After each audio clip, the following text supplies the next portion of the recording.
अऊज़ु बिल्लाहिस्समीइल अलीम मिनश्शैतानिर लईनिर रजीम। बिस्मिल्लाहिर रहमानिर रहीम। अल्हम्दुलिल्लाहिल मलिकिल हक़्क़िल मुबीन।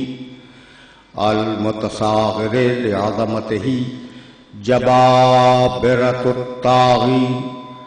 अल मुतखाज़िअ लिकिब्रियाइही उतातुल मुतमर्रिदीन। अल मुअतरिफ़े बिरुबूबिय्यतिही साइरुल ख़ल्क़ि अजमईन। वस्सलातु वस्सलाम वत्तहिय्यतु वल इकराम अला अशरफिन नबिय्यीना व खातमिल मुरसलीन सय्यदना व मौलाना अबिल क़ासिम मुहम्मद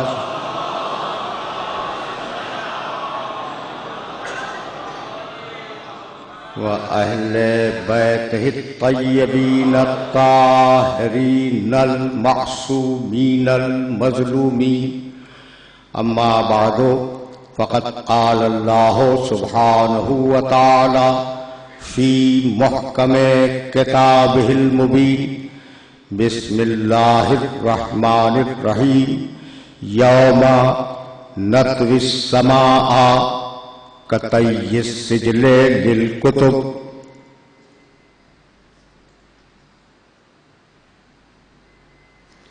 कमा बदअना अव्वला खल्क़िन नुईदुहु वअदन अलैना इन्ना कुन्ना फ़ाइलीन। वलक़द कतबना फ़िज़्ज़ुबूरि मिन बअदिज़ ज़िक्रि अन्नल अर्ज़ा यरिसुहा इबादियस सालिहून। सलावत।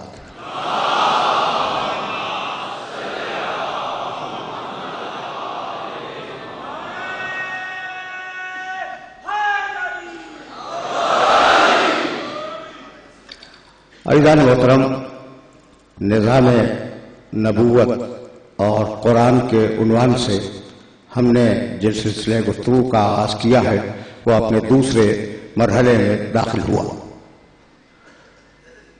सलाम कलाम की आयत मुबारका अजीब है। दो आयतों की तिलावत का शर्फ हासिल किया मैंने। पहली जो आयत है इस सिलसिले की अजीब है। यौमा नत्विस समाअ कतय्यिस सिजले लिल कुतुब। क़यामत के दिन हम आसमान को लपेट देंगे जैसे बड़े बड़े कागजात का तूमार लपेटा जाता है।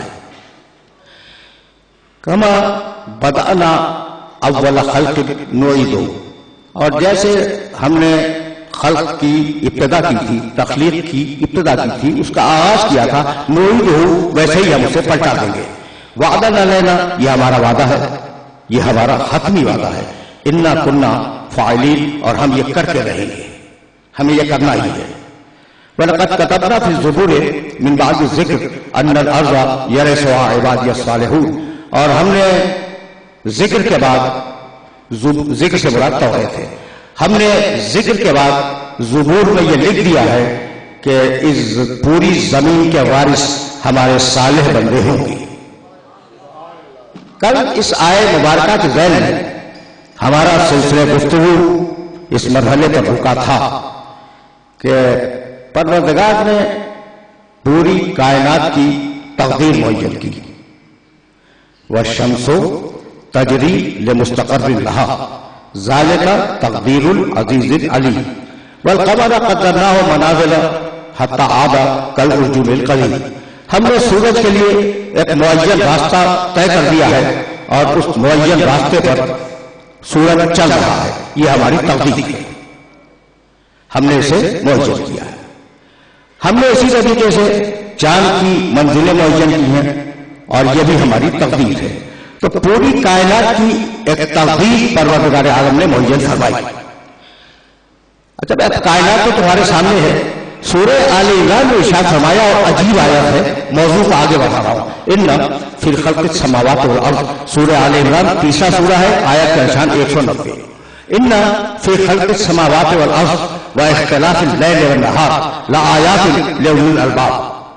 सुनो, आसमान और जमीन की तखलीक में और रोज और शब की आमद और रफ्त में निशानियां हैं साहिबाने अक्ल के लिए, निशानियां हैं साहिबाने अक्ल के लिए। इसमें भी ये अंदाज है कि हमने बगैर मंसूबे के ये कायनात नहीं बनाई। अजीब बात यह है, निशानियां हैं साहिबाने अक्ल के लिए। अजीब बात यह कि मेरी निगाह में मौलाना तौरेत भी है, इंजील भी है, ज़बूर भी है, वेद भी है, आइसिंग भी है, कुरान भी है। मैंने देखे हल्के हल्के, किसी किताब ने ये दावे है ना कि ये इल्हामी किताबें हैं। तौरेत का और ज़बूर का और इंजील का तो कुरान मजीद ने जिक्र किया, ये वाकई इल्हामी किताबें हैं, अगर तो तहरीफ हो गई है। लेकिन वेद, कुरान, शम्स, पाजन इसके मुताबिक मैं नहीं जानता, लेकिन दावा है कि ये इल्हामी किताबें हैं। कसम खा के कह रहा हूं कि किसी इल्हामी किताब में अक्ल पे गुफ्तगू नहीं है सिवाय कुरान के।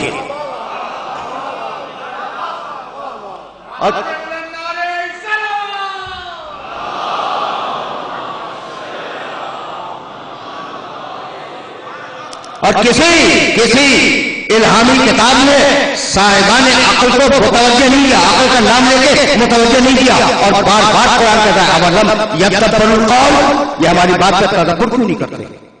देखा तुमने भाई, तवज्जो रखना। इन्ना फी ज़ालिका, पूरी आयतें नहीं पढ़ रहा हूं, इसके सामने वक्त में मुझे आयत नहीं है।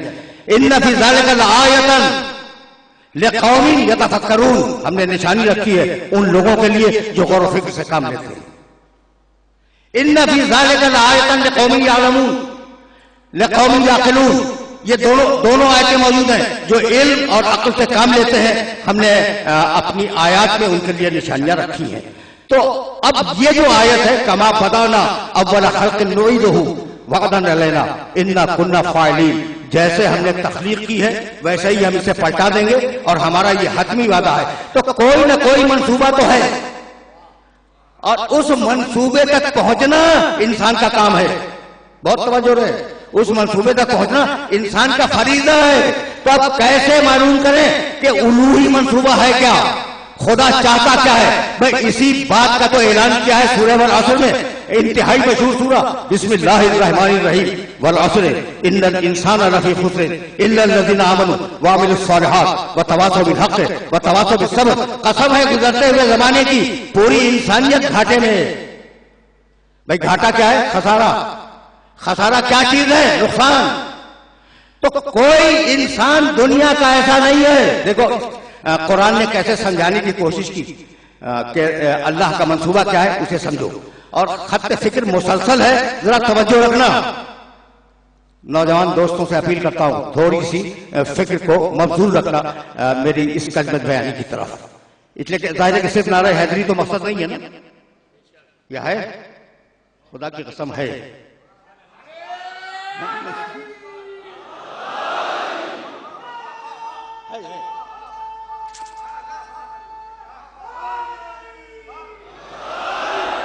तो मेरे साथ चलते रहना। वल असरे, गुजरते हुए जमाने की कसम, इन्नल इंसाना लफी खुस्रिन, एक एक इंसान खसारे में है सिवाय उनके, वो लोग बाद में है। तो इंसान खसारे में है। भाई कोई इंसान दुनिया का ऐसा नहीं है जो अपने नफे और नुकसान को न समझता हो, यही लाना था। और अगर ये समझ लो, मेरी आज की मेहनत इस तमहीद में स्वागत हो जाएगी।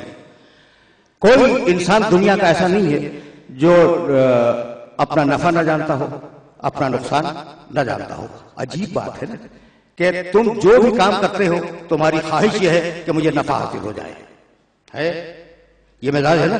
और तुम्हारी ख्वाहिश यह है पूरी जिंदगी में कि नुकसान कोई भी आने ना पाए। तो नफा चाहिए, नुकसान नहीं चाहिए। यानी तुम जल्ब मनफात करना चाहते हो, दफे जरर करना चाहते हो। जरर दफा हो जाए, मनफात मिल जाए। तो पूरी दुनिया का कारोबार सूद और ज़िया पे चल रहा है, नफे पर और नुकसान पर। इंसान कोशिश करता है कि हर कीमत पर नफे को हासिल कर ले और हर कीमत पर नुकसान से बचा रहे। ये साइकोलॉजी है इंसान की फितरत है। अच्छा भाई, इंसान अपने लिए नहीं, जो उसका अजीज तरीन हो उसके लिए भी नफा पसंद करता है, नुकसान नापसंद करता है। सुनो भाई, बात सुनो और आज जरा इस तरीके से भी सुनो जिस तरीके से बोल रहा हूं। इंसान अपने लिए नफा पसंद करता है, नुकसान को नापसंद करता है। जो उसे अजीज हो ना उसके लिए भी नफा ही पसंद करेगा, नुकसान को नापसंद करेगा। ये मैंने क्या कह दिया भाई? तुम्हारे घर में बच्चा पैदा हुआ, तरबियत तुम्हारी जिम्मेदारी है। अब तरबियत करोगे तो तरबियत में दो होते हैं, कुछ देना है, कुछ से रोकना है। बच्चे की तरबियत में उसे कुछ देना है और उसे कुछ चीजों से रोकना है। जो उसके जिस्म के मुनासिब कदा होगी वो दोगे। भाई ऐसा तो नहीं कि शेरखार बच्चे को बिरयानी खिला दो, ये नुकसान का सबब होगा। तो तुम ये देखते हो कि जो ग़िज़ा तरबियत के लिए बच्चे को मुनासिब है वो ग़िज़ा दी जाए और जो चीज नामुनासिब है वो न दी जाए।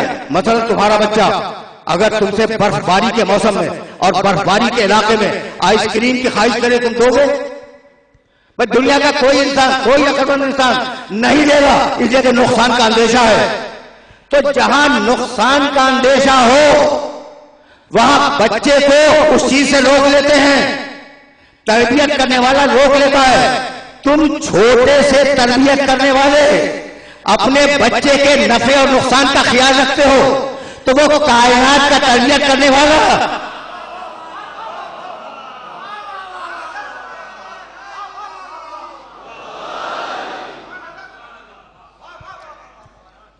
कायनात का तरबियत करने वाला, कायनात का पालने वाला क्या नफे का और नुकसान का ख्याल नहीं रखेगा? तुम आइसक्रीम नहीं दोगे इसलिए कि नुकसानदेह है, तुम उसे मुनासिब ग़िज़ा दोगे इसलिए कि फायदामंद है। तो जो कायनात का सबसे बड़ा तरबियत करने वाला हो, क्या तुम्हारे नफे का और नुकसान का ख्याल नहीं रखेगा? तो भाई यही तो सबब है कि जिसे कह दे कि ये हलाल है वो मुनाफा बख्श है, और जिसे कह दे कि ये हराम है वो ज़रर रसा है।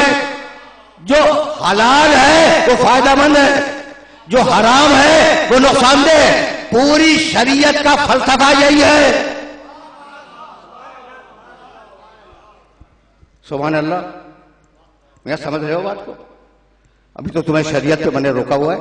तो पूरी शरीयत का फलसफा यही है कि जो तुम्हारे लिए नुकसानदेह है उसे हराम करार दिया गया, जो तुम्हारे लिए फायदामंद है उसे हलाल करार दिया गया। तो पूरी इंसानियत नफो नुकसान पे चल रही है। कायनात का सबसे बड़ा नफा जन्नत, और जन्नत तक जाने के लिए सबसे ज्यादा जरूरी इबादत। नौजवान बहुत परेशान है।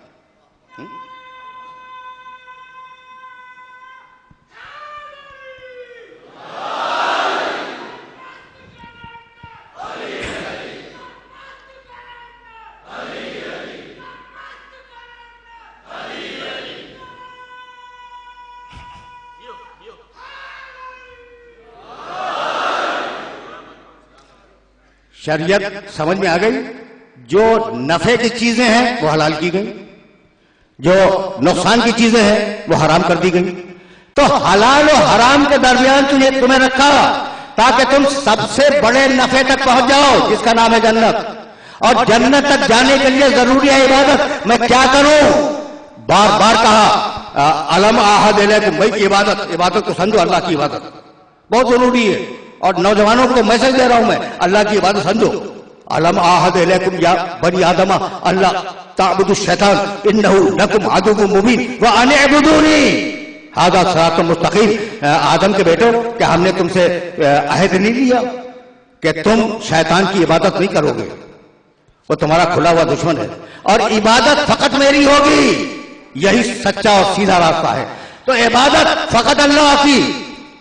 सूरह यासीन, सूरह ज़ारियात 51वां सूरा, वमा खलक़तुल जिन्ना वल इंस इल्ला लियअबुदून। जिन्हों की और इंसानों की तख्लीक फकत इसलिए हुई कि वो मेरी इबादत करें। दो आयतें हो गई। सूरह बनी इसराइल 17वां सूरा, वक़दा रब्बुका, पूरी आयतें भी नहीं पढ़ रहा हूं। वक़दा रब्बुका अल्ला ताबुदू इल्ला इय्याह, तुम्हारे रब का यह फैसला है कि तुम उसके अलावा किसी की इबादत नहीं करोगे।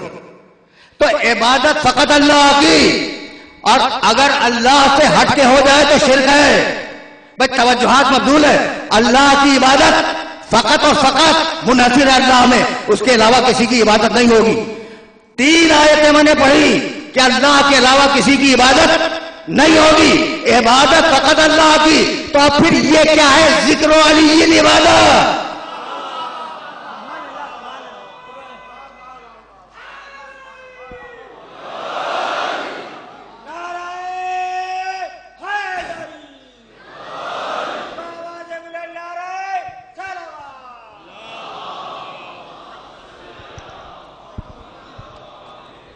भाई इबादत तो फकत अल्लाह की है ना, मेरे नबी ने कहा। और मेरे नबी ने एक जुमला नहीं कहा, जिक्र अली इबादत, अली का जिक्र सुनना इबादत है। हुब्बु अली इबादत, अली की मोहब्बत दिल में रखना इबादत है। और नजर इला वजह अली इबादत, अली के चेहरे पर नजर करना इबादत है। जहां जहां हदीस की किताबों में मैंने ये रिवायत देखी, तरतीब ये थी, तवज्जो रहे, तरतीब ये थी कि पहले कहा अली के चेहरे को देखना इबादत है, फिर कहा तवज्जो, फिर अली के चेहरे को देखना इबादत है, फिर कहा जिक्र अली इबादत, अली का जिक्र इबादत है, फिर कहा हुब्बु अली इबादत, अली की मोहब्बत इबादत है। यानी पूरी तारीख है आले मोहम्मद के चाहने वालों की कि जब तक सामने रहे चेहरा देख के इबादत करो।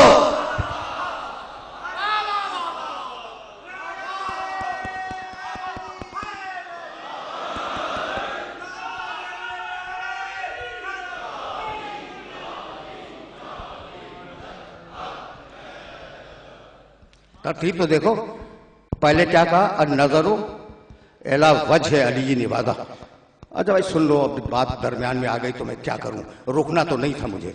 एक दिन मोतबर किताबों में रिवायत है, और बार बार जतलाते हुए भी बुरा लगता है कि मैं देख के बोलने का आदी हूं, ठीक है ना मौलाना? रिवायत देखी मैंने जी, हाँ वो अलवार में तो है। अच्छा मैं तो बुजुर्गों की किताब में देख के बस कर रहा हूँ।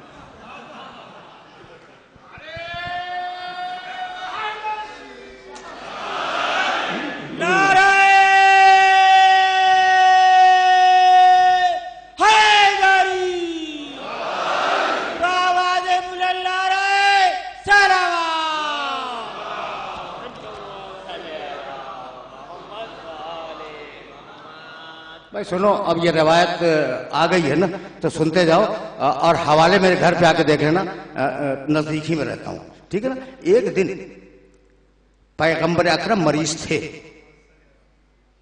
हजरत सिद्दीक रजी अल्लाह ताला अन्हु पैगंबर अकरम की आयादत के लिए घर तशरीफ ले गए। अच्छा किया, घर तशरीफ ले गए। रावी कहता है, घर की कनीज, कि पैगंबर अकरम बिस्तर पे इस्तराहत फरमा रहे हैं, दाहिनी तरफ अली बैठे हैं और बाईं जानिब हजरत सिद्दीका रजी अल्लाह ताला अन्हा तशरीफ फरमा है। ठीक, ये सुनने वाली रवायत है। आए, सलाम किया रसूल को, तशरीफ फरमा हुए, मरज की कैफियत पूछी, मिजाज पूछा, रसूल ने जवाब दे दिया। अच्छा बात खत्म हो गई, जिस काम के लिए आए थे वो हो गया। अब देखना शुरू किया अली के चेहरे को। जब बहुत देर तक अली के चेहरे को देखते रहे तो साहिबजादी से बर्दाश्त न हुआ, फरमाने लगे कि बाबा आप आए थे रसूल के अयादत के लिए और मुसलसल अली के चेहरे को देख रहे हैं। मुस्कुरा के फरमाया, तबस्समा का लफ्ज है इसलिए मैंने तर्जुमा किया, मुस्कुरा के फरमाया कि रसूल ही ने तो फरमाया है अन नजर इला वजह अली इबादत।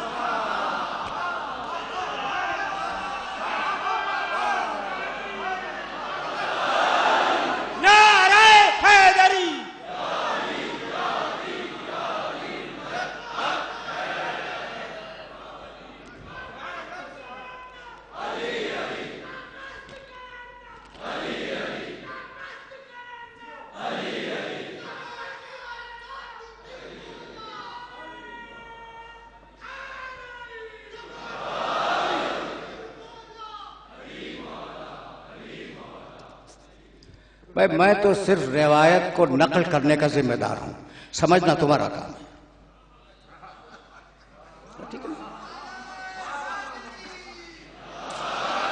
फहम रिवायत का जिम्मेदार नहीं हूं, नकल रिवायत का जिम्मेदार हूं। अच्छा भाई, तो चेहरे को देखने लगे अली के, तो साहिबजादी ने अर्ज की बाप की खिदमत में कि बाबा आए थे रसूल की अयादत के लिए और मुसलसल चेहरा देख रहे हैं अली का।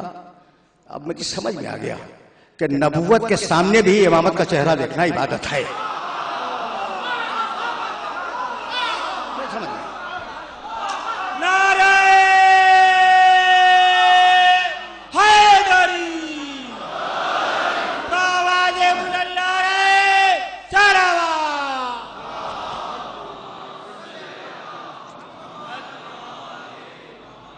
तो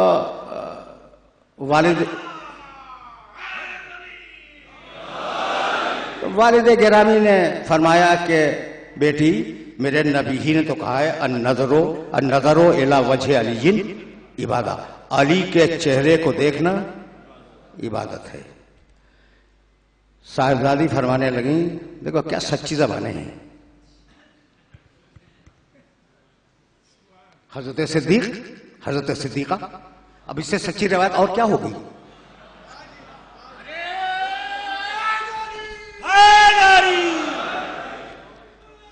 फरमाने लगी कि बाबा, आपने अली की शान में एक रिवायत बयान कर दी, अन-नज़र इला वजह अली इबादा, तो मुझे इजाजत है कि दूसरी रिवायत अली की शान में मैं बयान करूं। क्या बताओ? तो साहिबजादी फरमाने लगी कि मेरे नबी ने कहा जिक्र अलीयिन इबादा, अली का जिक्र करना या सुनना दोनों इबादत हैं। रसूल लेटे हुए सुन रहे हैं ना, सुन रहे हैं, तो दो रिवायतें सुन ली, एक सिद्दीक की रिवायत रसूल से, एक सिद्दीका की रिवायत रसूल से। ठीक, अब लेटे हुए रसूल सुन रहे हैं कि एक ने कहा कि अली के चेहरे को देखना इबादत है, दूसरी खातून ने फरमाया कि अली का जिक्र करना या सुनना इबादत है। रसूल कहने लगे अब तीसरी रिवायत मैं बताऊं? कहा या रसूलल्लाह, फरमाए का हुब्बु अली इबादत, अली की मोहब्बत दिल में रखना इबादत है।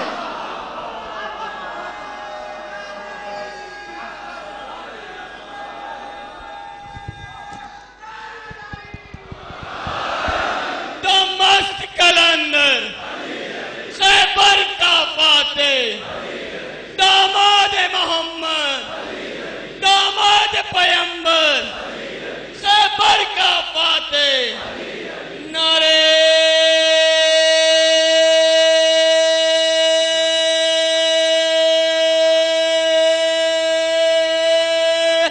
हैदरी। और आए से तो सलामती हो अल्लामा साहब और कुल्ले मोमिनीन और मोमिनात के लिए बुलंद तर सलावत।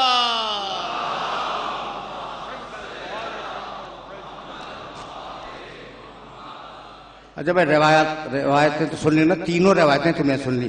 तरतीब क्या है? पहले अली के चेहरे को देखना इबादत है, दूसरी रिवायत अली का जिक्र करना या सुनना इबादत है, तीसरी रिवायत क्या है? अली की मोहब्बत दिल में रखना इबादत है। खुदा की कसम, ये अली के चाहने वाले बैठे हैं, ठीक है ना, और अली के चाहने वाले बैठते रहेंगे और बैठते रहे हैं। इन तीन जुमलों में आले मोहम्मद के चाहने वालों की पूरी तारीख है। जब तक अली सामने रहे देख के इबादत करो, जब चला जाए जिक्र करके इबादत करो, और जब तकैये की तलवारें लटक जाए दिल में मोहब्बत रख के इबादत करो।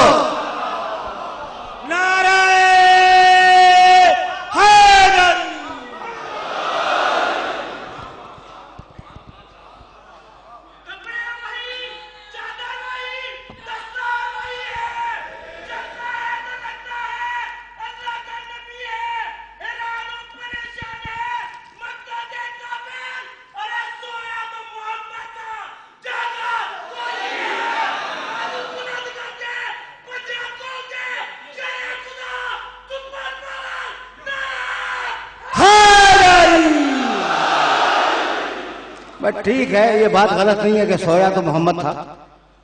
अच्छा, क्या जागा तो क्या हुआ? भाई जागा तब भी मोहम्मद है, अब बोलो ना मोहम्मद। ठीक है। बोलो ना मोहम्मद। अच्छा भाई अब रुक जाओ, तो तीनों रिवायतें तुम्हारे ज़हन में महफूज रहेंगी, तीनों रिवायतें महफूज रहेंगी।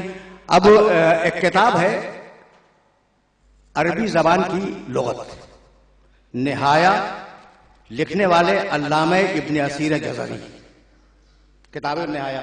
अच्छा, इसमें अरबी जबान के वो अल्फाज लिए गए हैं जो कुरान और हदीस में आए हैं, इसके अलावा नहीं। उन्होंने नून के चैप्टर में जो जुमला लिखा है वो तुम्हें सुनाना चाह रहा हूं, और अब यहां से फिर मैं वापस जाऊंगा। अब कुछ और भी तो कहना है ना, फिर मैं वापस जाऊंगा, लेकिन ये जुमला तुम तक पहुंच जाए। इब्न असीर जज़री याद रखना, और किताब का नाम अन्निहाया याद रखना, लेटेस्ट छपी है मिस्र से, और मैं तुम्हें दिखला सकता हूं। नून का चैप्टर, अन्नज़रो इला वजह अली इबादा, नजर नून से उस चैप्टर में जाके देख लेना। उन्होंने लिखा कि हाँ ये रिवायत तो है। अब रिवायत का कैसे इनकार कर देते, ज़बानें सच्ची थी तो रिवायत का इनकार तो मुमकिन नहीं है ना। फरमाने लगे कि रिवायत तो है, अन्नज़रो इला वजह अली इबादा, लेकिन हकीकत में अली के चेहरे को देखना इबादत नहीं था। देखिए कैसे कैसे उलमाए किराम गुजरे हैं इस्लाम की खिदमत के लिए, कि रसूल फरमा रहे हैं इबादत है, आप फरमा रहे हैं इबादत नहीं है। ये इस्लाम की खिदमत करने वाले भी अजीब लोग हैं, अजीब लोग हैं। कहने लगे कि लेकिन हकीकत में ऐसा नहीं है कि अली के चेहरे को देखना इबादत है। अच्छा अभी तो रसूल ने क्यों कह दिया, बस सवाल है ना, भाई रसूल ने कहा क्यों? कहने लगे काना इज़ा खरजा मिन मंज़िलिही, बात कुल इतनी है, देखना भाई क्या कमाल की दूर की कौड़ी, जानते हो ना, दूर की कौड़ी लेके आए हैं। कहने लगे बात कुल इतनी है कि जब अली अपने घर से निकलते थे और मदीने की गलियों में दाएं बाएं जाते थे तो लोगों की निगाह पड़ती थी अली के चेहरे पर, तो कोई देख के ये कहता था ला इलाहा इल्लल्लाह मा अकरम हाज़ल फता, ला इलाहा इल्लल्लाह, ये जवान कितना बड़ा करीम है। ज़बान से निकला ला इलाहा इल्लल्लाह, ठीक है ना। अच्छा किसी की निगाह पड़ी, उसने कहा कि ला इलाहा इल्लल्लाह मा अश्जा हाज़ल फता, ला इलाहा इल्लल्लाह, ये जवान कितना बड़ा बहादुर है, करीम है, बहादुर है। ठीक, कोई कहता था ला इलाहा इल्लल्लाह मा अस्खा हाज़ल फता, ला इलाहा इल्लल्लाह, ये जवान कितना बड़ा सखी है। किसी की जबान से निकलता था ला इलाहा इल्लल्लाह मा आलम हाज़ल फता, ये जवान कितना बड़ा आलिम है, ला इलाहा इल्लल्लाह। तो चूंकि ला इलाहा इल्लल्लाह कहना इबादत है, इसलिए रसूल ने कह दिया अली के चेहरे को देखना इबादत है।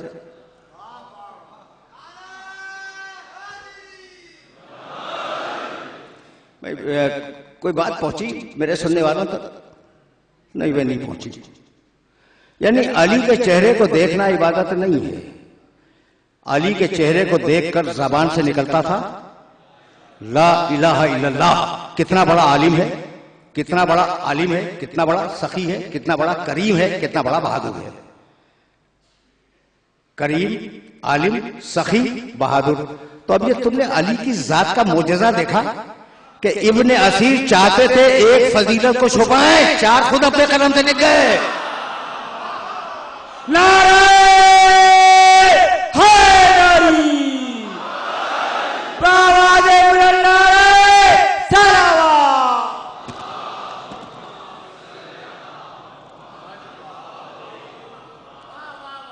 तो जबान से क्या निकला? अली के चेहरे को देखकर ला इलाहा इल्लल्लाह, भाई यही तो निकला है ना जबान से। जिसने देखा उसकी जबान से बेख्तियार निकला ला इलाहा इल्लल्लाह। तो चूंकि ला इलाहा इल्लल्लाह कहना इबादत है, इसलिए कह दिया रसूल ने अली के चेहरे को देखना इबादत है। तो अब इतनी बात तय हो गई कि अली के चेहरे को देखकर जबान से निकलता है ला इलाहा इल्लल्लाह। तुम्हें कसम दे के पूछता हूं कि आदम से मोहम्मद तक इन अंबिया का पैगाम क्या था? ये आए ही थे ला इलाहा इल्लल्लाह कहलवाने के लिए। तो जो काम नबूवत अपनी जबान से लेती है, अली अपने चेहरे से ले लिया करता है। नारे हैदरी,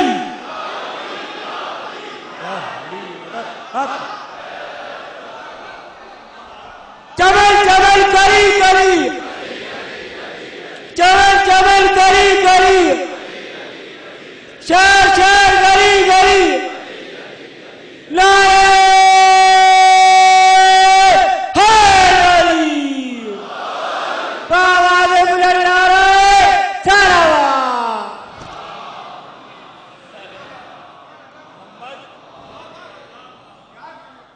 फिर वापस चलो, गरज तख्लीक इंसानी क्या है? इबादत। अब फिर मौजू मुत्तसिल हो रहा है इस मकाम पर, गरज तख्लीक वमा खलक़तुल जिन्न वल इंस इल्ला लियअबुदून। जिनों की और इंसानों की तख्लीक मैंने इसलिए की कि मेरी इबादत करें। अन अबुदूनी हादा सिरातुल मुस्तकीम, फकत मेरी इबादत होगी।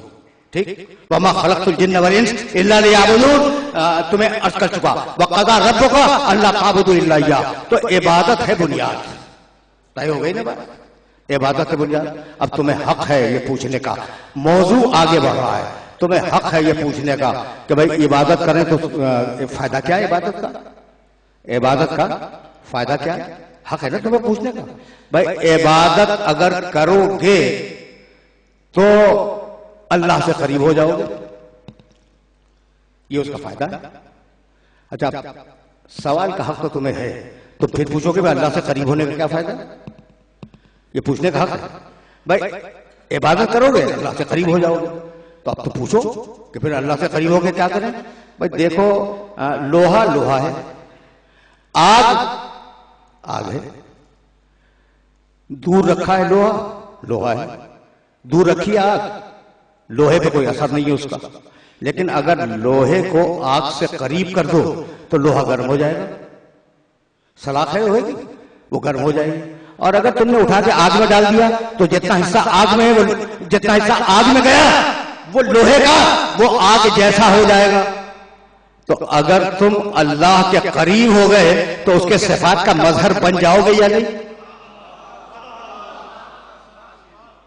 यह है कुर्बतन इल्लाह का फायदा। मैं मजबूर था कि मैं अपने मौजू को आगे बढ़ाने के लिए तुम्हें यह जुमला हदिया करूं।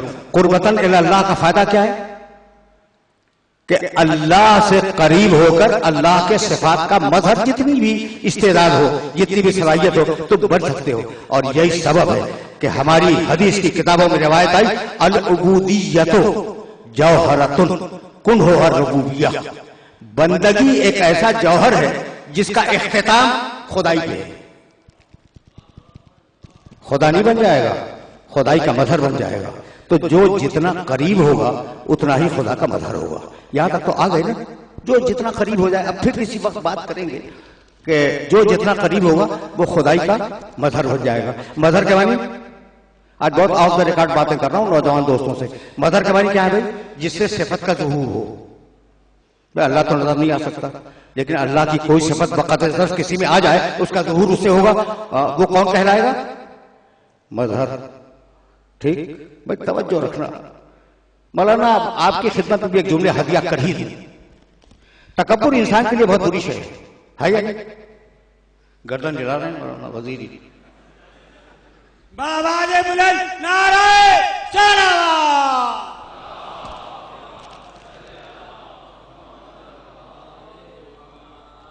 भाई बहुत तकब्बुर अज़ाज़ील रा खार कर, शेख सादी ने कहा कि तकब्बुरी तो था जिसने इब्लीस को जलील करके रख दिया। तो मखलूक के लिए तकब्बुर इंतहाई बुरा है, जलील तरीन शय है तकब्बुर करना। ठीक, और अल्लाह के अस्माए हुस्ना में मुतकब्बिर तकब्बुर करने वाला, उसके लिए हुस्न है, बंदों के लिए कुव्व है, उसके लिए अच्छा है तकब्बुर, हमारे लिए बुरा है। अब मैं कैसे भूल जाऊं? मौलाना कोई जुमला हदिया कर रहा हूं, तुम्हारा जी चाहे सुनो, जी चाहे न सुनो। जब अली अमर का सर लेके चले हैं,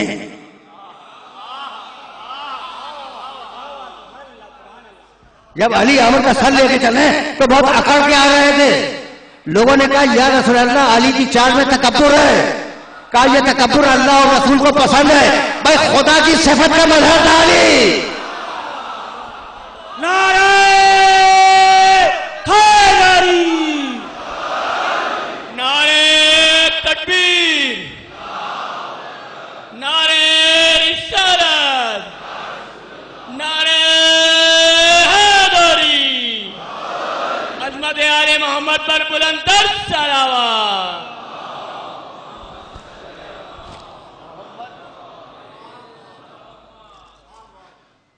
गुफ्तगू गुफ्तगू इस मरहले से आगे नहीं जाएगी, लेकिन सिलसिले कलाम को मौजू के साथ जोड़ते हुए जुमला कहूंगा और आगे चला जाऊंगा। हाँ, इसलिए कि जाना कहीं दूर है। भाई अजीब बात यह कि जो जितना करीब उतना बड़ा मजहर इलाही, तय हो गई ना बात। कायनात का सबसे बड़ा करीब इंसान कौन है जो अल्लाह से करीब हो? बताओ। दना फतदल्ला फकाना काबा कौसैन औ अदना, वो गया करीब हुआ, रसूल मेराज में झुका, फकाना काबा कौसैन एक कमान बन गया। मौलाना से मैं बहुत डर रहा हूं। ये कहेंगे भाई कौसैन तो 2 कमाने, ये आपने तर्जमा कर दिया 1 कमान, ये कहां से हो गया? है ना?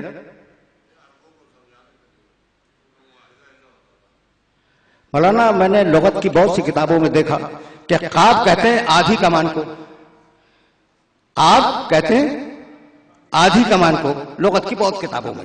और आके देख लेना, मेरे पास ताजुल उरूस में है, मुंतहल अरब में है, जवाहर इब्न तुरैन में है, काब आधी कमान। तो आधी आधी जब जोड़ोगे 2 कमानों का आधा आधा, तो 1 कमान बन गई यानी। फकाना काब कौसैन, वो गया करीब हुआ, झुका और 1 कमान बना। और कमान है सजदे की शक्ल, यानी मेरा मोहम्मद करीब आकर सजदे में चला गया। चूंकि पढ़े लिखे हो, चूंकि पढ़े लिखे हो, इसलिए ये दकीक तरीन मरहले फिक्र तुम्हारी खिदमत में हदिया कर रहा हूं, वरना मुझे जरूरत नहीं थी कि इतने दकीक मरहले की तरफ तुम्हें ले जाऊं। अच्छा भाई, तो मेरा रसूल गया, झुका और 1 कमान बना। यह सजदे की कैफियत, रसूल सजदे में आ गया, तो जरूरी था कि वहां जाके सजदा करें? भाई तुम्हारे इल्म और फिक्र को हदिया कर रहा हूं ये जुमला, जरूरी था कि वहां जाके जरूर सजदा करें? भाई बगैर सजदे के आ जाते? नहीं। सुभान अल्लाज़ी असरा बिअब्दिही लैलन मिनल मस्जिदिल हराम इलल मस्जिदिल अक्सा, ले गया है मस्जिदुल हराम से और ले गया है मस्जिद अक्सा तक। ठीक है ना? तो जहां गया है वो मस्जिद है, सजदा तो करेगा।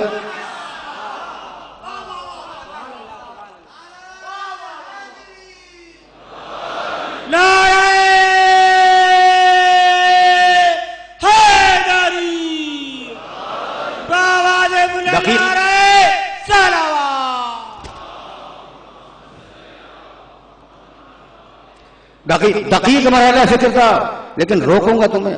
अच्छा भाई, तो कहां से ले गया? मस्जिदुल हराम से, यहां सजदे होते हैं।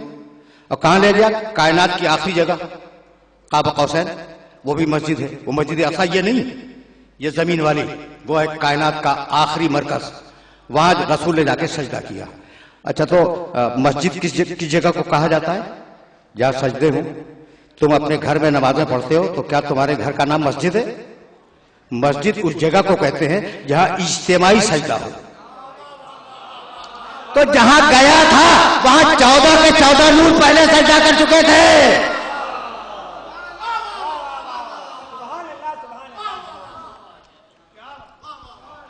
भाई बहुत तवज्जो है।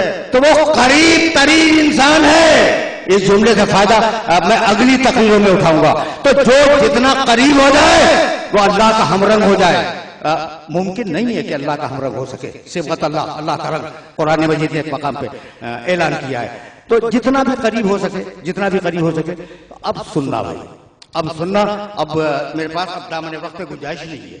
अब जान ले आया हूं और सुनना। अल्लाह की कुर्बत। देखो भाई, मैं तुमसे करीब हूं, तुम मुझसे करीब हो।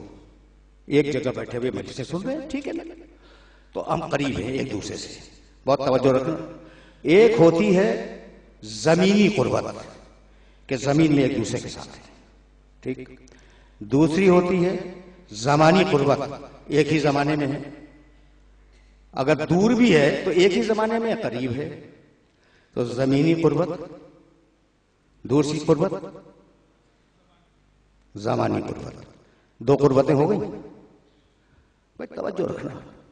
अगर यह बात मैं पहुंचा सका तो मेरी आज की मेहनत स्वार्थ हो जाएगी।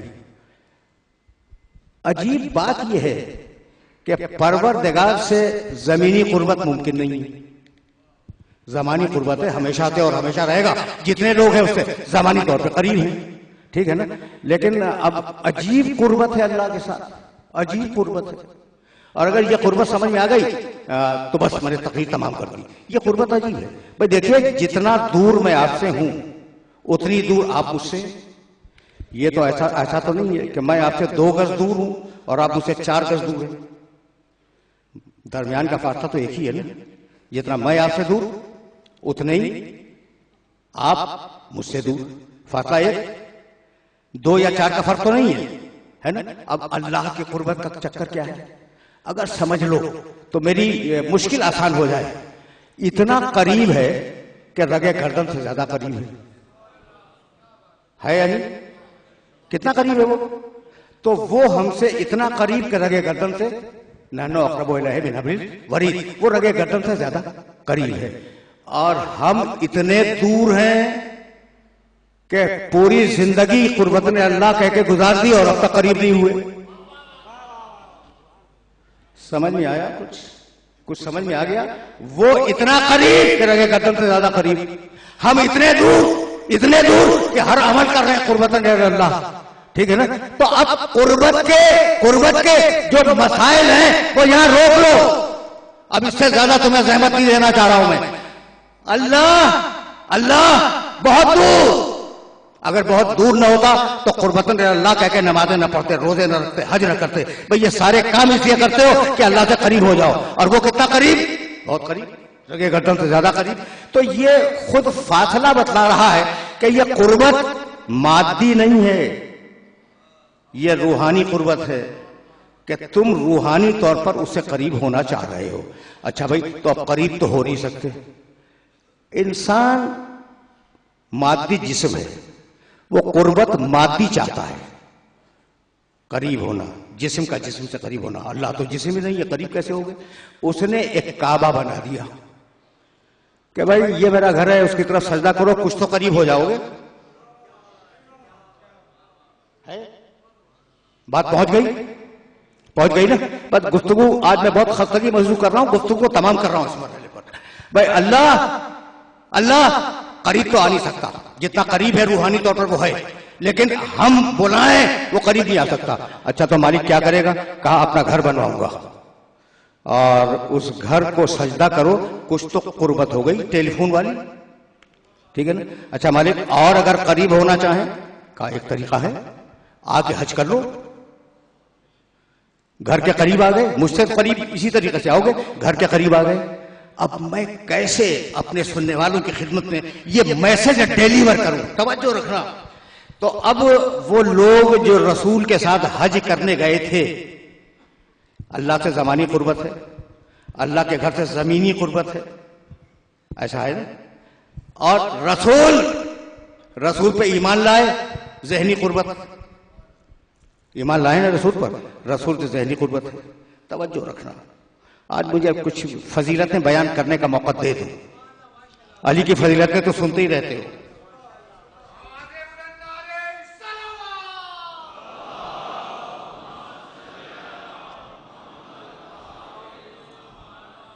भाई औरों के फजाइल भी तो कभी कभी सुन लिया करो, ठीक है ना।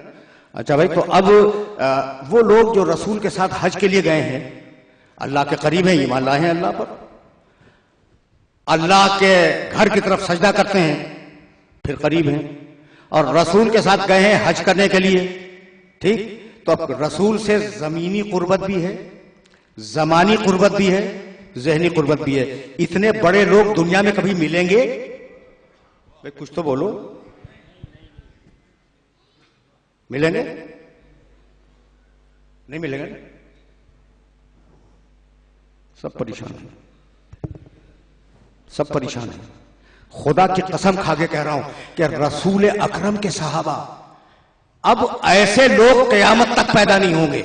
इतने बड़े लोग रसूल के साथ हैं, रसूल के पहलू के लोग हैं, अल्लाह पे ईमान लाए हैं, काबे को सजदा करते हैं, काबे को हज करने के लिए गए हैं, रसूल के साथ हैं, रसूल से भी करीब, अल्लाह से भी करीब। इनसे बड़े लोग दुनिया में मिलने वाले नहीं हैं। अब कयामत तक ऐसे लोग पैदा नहीं होंगे। और उन्हें रोक के कहा कि अली को मौला मानो।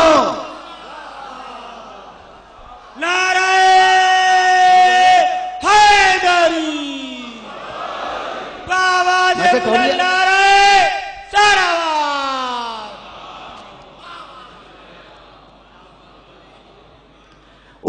उन्हें रोक के कहा उसी हद के बाद करीबी लोग हैं, पहलू के बैठने वाले लोग हैं, उनसे कहा कि अली को मौला मानो। भाई ताजुर है, तो जब वो पहलू के बैठने वाले अली से न बच सके तो 1500 बरस बाद का मुल्ला कैसे अली से बच जाएगा? नारे हैदरी, नारे हैदरी, आवाज़ बुलंद नारे सलावत।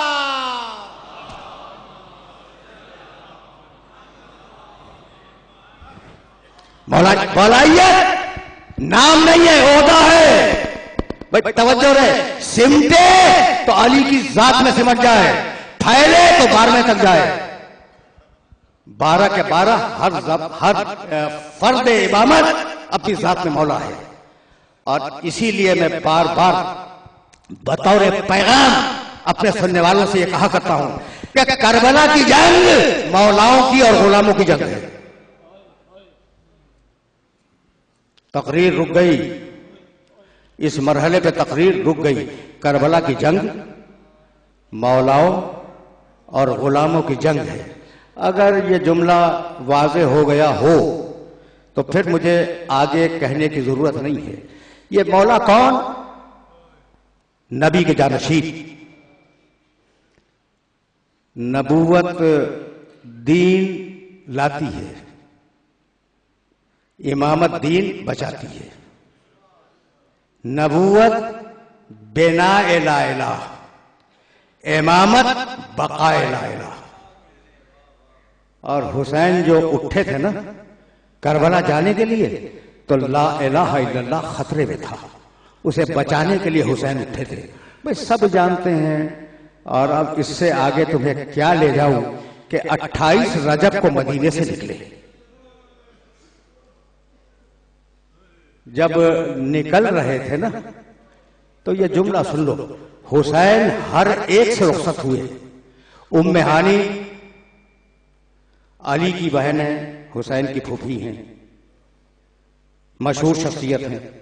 जब हुसैन निकल रहे थे तो आई और कहा, बेटे तुझे सफर मुबारक हो, मैं तुझे सफर से नहीं रोकती, जा, लेकिन कुछ दिन ठहर जा।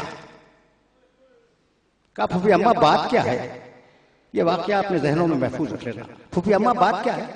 कहा, बेटे हम बनी हाशिम में पता नहीं कब से ये तरीका आ रहा है कि जब हमारे खानदान पे कोई मुसीबत आती है तो जिनों की औरतें मातम करती हैं।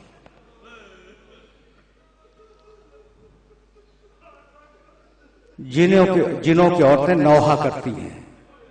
बेटे जब तेरे नाना का इंतकाल हुआ था तो जिनों की औरतों ने मातम किया था। जब तेरी माँ इस दुनिया से गई तो औरतें नजर नहीं आती थी, लेकिन मातम की आवाजें आती थी। जब तेरे बाप इस दुनिया से गए तो उनके साथ भी यही हुआ।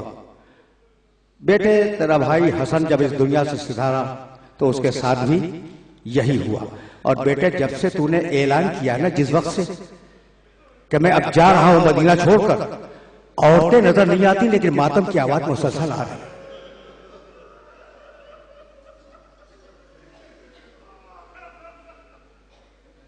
दो जुमले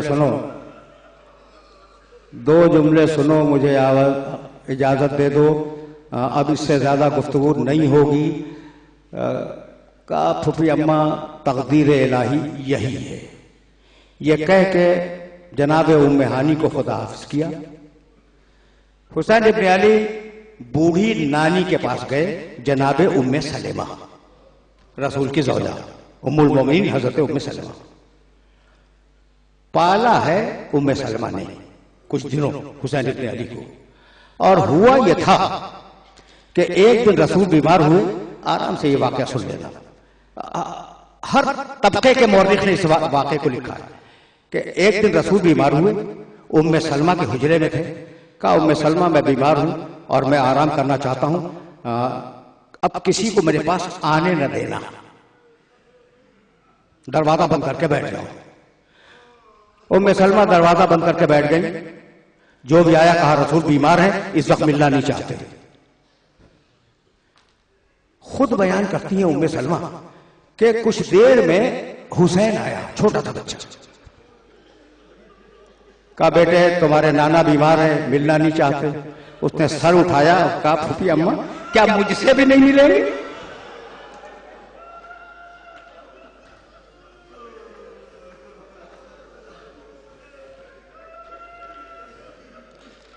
फूफी अम्मा क्या नाना मुझसे भी नहीं मिलेंगे?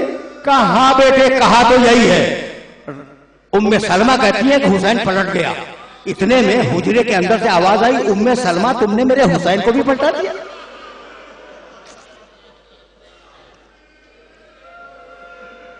तुमने मेरे हुसैन को भी पलटा दिया। दौड़ती हुई गई, दौड़ती हुई गई। कहा बेटे हुसैन आओ। कहा नानी अम्मा हो, अब हम नहीं आएंगे, नाना मिलना नहीं चाहते ना। कहा बेटे मुझे माफ कर दो। उम्मे सलमा ने कहा मुझे नहीं मालूम था कि लोग और हैं, तू और है। राजी करके बच्चे को लाई, रसूल के सीने पे लेटा दिया। बच्चा रसूल के सीने पे सो गया। उम्मे सलमा दरवाजा बंद करके बैठ गई। कुछ देर में रसूल के रोने की आवाज आई। दरवाजा खोला, या रसूल अल्लाह आपका मरज क्या बढ़ गया? कहा नहीं उम्मे सलमा मेरा मरज तो नहीं बढ़ा, अभी फरिश्ता वही आया था। फरिश्ता आया और उसने कहा या रसूल अल्लाह आप अपने इस बेटे को बहुत चाहते हैं ना, तो ये करबला के मैदान में 3 दिन का भूखा प्यासा ज़िबा किया जाएगा।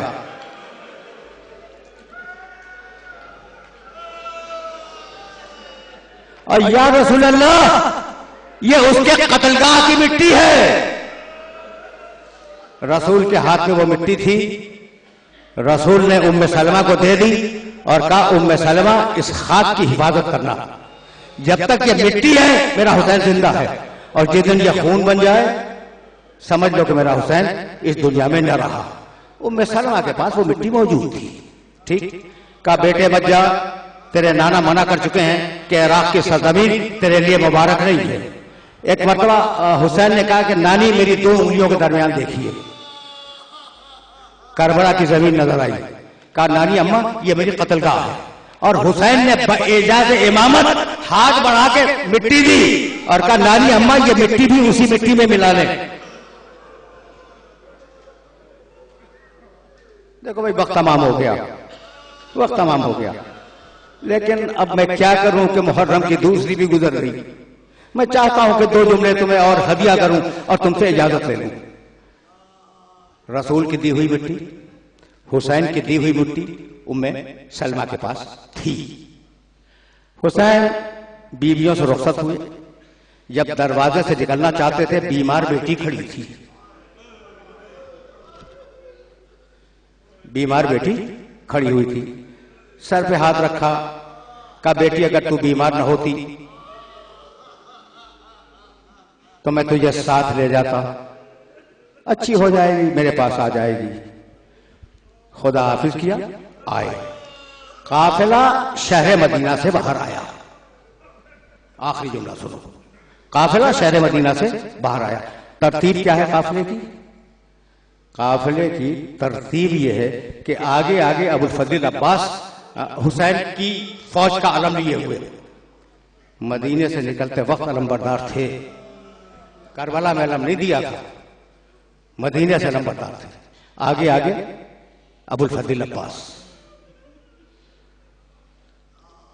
उनके पीछे असहाबो अंसार, उनके पीछे छोलदारियां, उनके नाके, उनके पीछे हुसैन इब्ने अली, हुसैन इब्ने अली के पीछे अहले हरम के नाके, और अहले हरम के नाकों के दाहिने बाएं बनी हाशिम के जवान नंगी तलवारें लिए हुए। इस शान से यह काफिला शहर मदीना से जरा सा बाहर आया। खुदा मालूम अबुल फजल अब्बास सबसे आगे हैं। खुदा मालूम अब्बास ने क्या देखा। एड़ लगाई, मुड़े हुसैन के पास आए। कहा मौला कुछ देर के लिए रुक जाएं। कहा अब्बास अभी तो मदीने से निकले हैं, ये अभी रुकने का क्या सबब है? अब्बास ने जबान से कुछ नहीं कहा, मुड़ के काफिले के पीछे देखा। हुसैन भी मुड़े, देखा कि बीमार बेटी नानी का हाथ थामे हुए।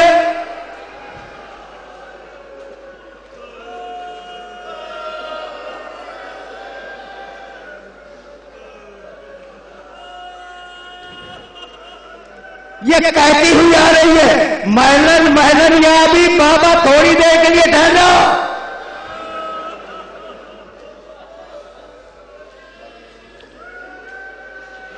अजरकुम अल्लाह। हुसैन ने कहा काफिले को रोक दो। काफिला रुक गया, बीबियां उतर आई। बच्ची करीब आई, सलाम किया झुक के बाबा को और कहा बाबा मैं इसलिए नहीं आई कि मैं इसरार करूं कि आप मुझे अपने साथ ले चलें। मैं तो अपने छोटे भाई असगर को एक मर्तबा और देखना चाहती हूं।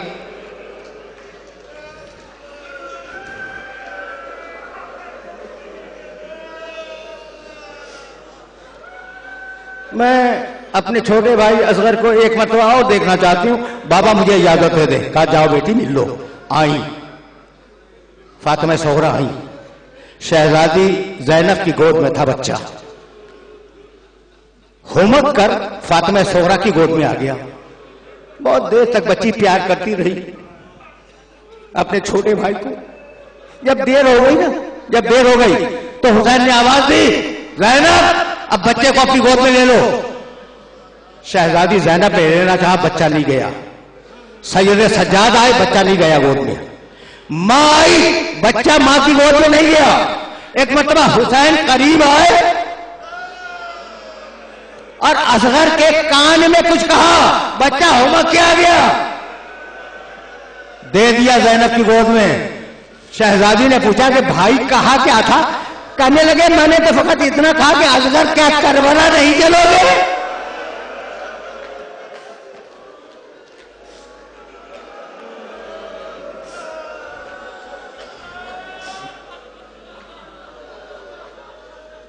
काफिला फिर रवाना हुआ। बच्ची बेहोश होकर वहीं गिर गई। काफिले की मिट्टी बच्ची की बालों पे गिरती रही। नानी तसल्ली देकर घर वापस लाई। हुसैन गए, बेटी घर में है। अल्लामा दरबंदी लिखते हैं कि बच्ची ने कुछ दिनों के बाद एक खत लिखा, अपने बाबा के नाम में खत लिखा, बिस्मिल्लाहिर्रहमानिर्रहीम। यह खत है फातिमा सोहरा की तरफ से उसके बाप हुसैन इब्न अली के नाम। बाबा आप पहुंचकर अपनी खैरियत से मुतला करें और सबसे पहले ये बताएं कि असगर कैसा है।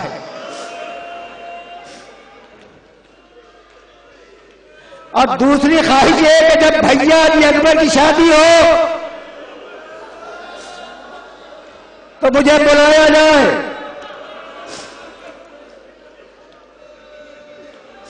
खत लिख दिया ना बेटी ने, कासिद लेके गया। और अब बेटी का यह दस्तूर था कि रोजाना हवाजे जरूरत फारिग होकर घर के दरवाजे के पीछे खड़ी हो जाती थी कि खत का जवाब आएगा, खत का जवाब आएगा। होता है ना जब खत लिखते हैं तो जवाब का इंतजार होता है। 28 रजब को काफिला चला था। शाबान गुजरा, रमजान गुजरा, शव्वाल गुजरा, ज़िक़ादा गुजरा, ज़िलहिज का महीना गुजर गया। मुहर्रम का चांद उफ़ुक़ मदीना पे ताले हुआ। बच्ची को खत का जवाब न मिला। जब उफ़ुक़ मदीना पे मुहर्रम का चांद नमूदार हो गया तो एक मरतबा नानी के पास आई। कहा कि नानी अम्मा अब तक मेरे बाबा ने खत का जवाब नहीं दिया। कहा बेटी तेरा बाबा सफर में है, इंशाअल्लाह एक न एक दिन जवाब आ जाएगा। पहली गुजरी, दूसरी गुजरी, तीसरी गुजरी, चौथी गुजरी, यहां तक के आशूर का दिन आ गया। आशूर की दोपहर के बाद जनाब उम्मे सलमा अपने हुजरे में सो रही थी। इतने में ख्वाब में रसूल आए। उनके हाथ में एक शीशी थी, उसमें खून ताजा जोश मार रहा था। कहा उम्मे सलमा क्या सो रही हो? मेरा बेटा मारा गया।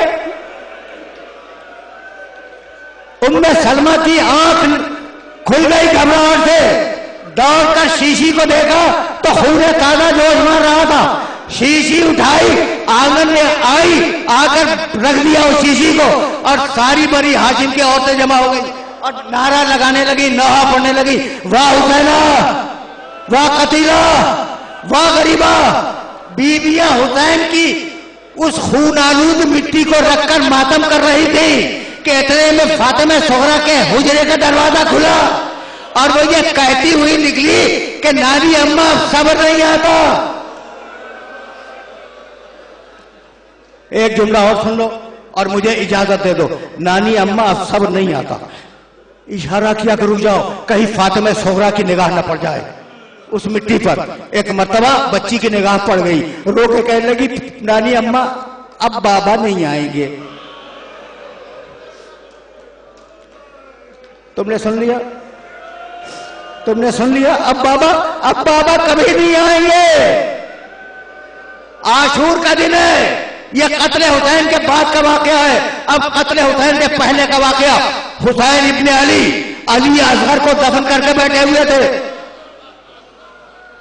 आखिरी जंग से पहले हुसैन असगर को दफन करके बैठे हुए थे।